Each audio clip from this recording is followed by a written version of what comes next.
Moses was tending his father-in-law Jethro's sheep in the wilderness near Mount Horeb. One day, as he was leading the flock, he noticed something unusual. But what caught his eye was a bush that was on fire but not burning up.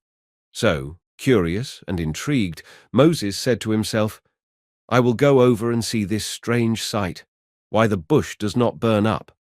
As Moses approached the bush, God called to him from within the flames, "Moses, Moses."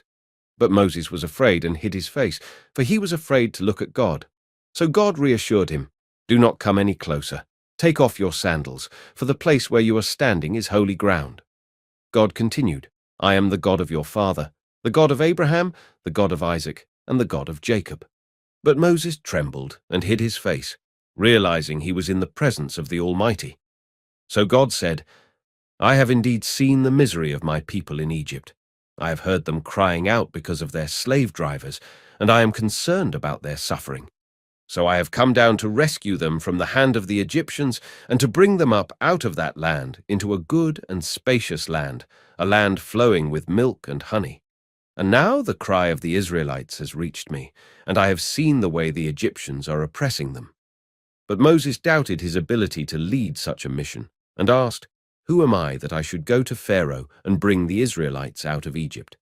So God assured him, "I will be with you, and this will be the sign to you that it is I who have sent you. When you have brought the people out of Egypt, you will worship God on this mountain." But Moses was still unsure and asked, "Suppose I go to the Israelites and say to them, 'The God of your fathers has sent me to you,' and they ask me, 'What is his name?' Then what shall I tell them?" So God said to Moses, "I am who I am. This is what you are to say to the Israelites. 'I am has sent me to you.'" God also gave Moses signs to perform, like turning his staff into a snake and his hand leprous and then restored, to prove his power to the Israelites.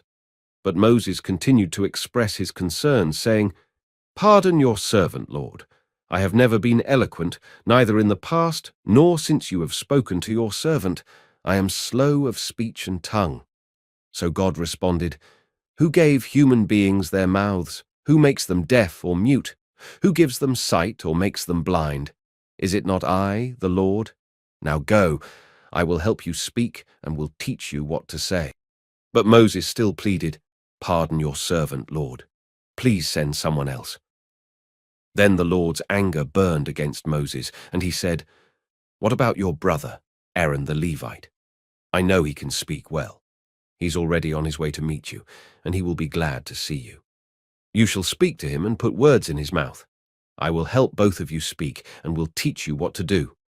He will speak to the people for you, and it will be as if he were your mouth and as if you were God to him. But take this staff in your hand so you can perform the signs with it." With these reassurances, Moses finally accepted God's call. So he returned to Jethro and asked for permission to go back to Egypt to see if his people were still alive. Jethro said, "Go, and I wish you well." Thus, equipped with God's promises and signs, Moses set out for Egypt to lead the Israelites to freedom, marking the beginning of one of the most significant missions in biblical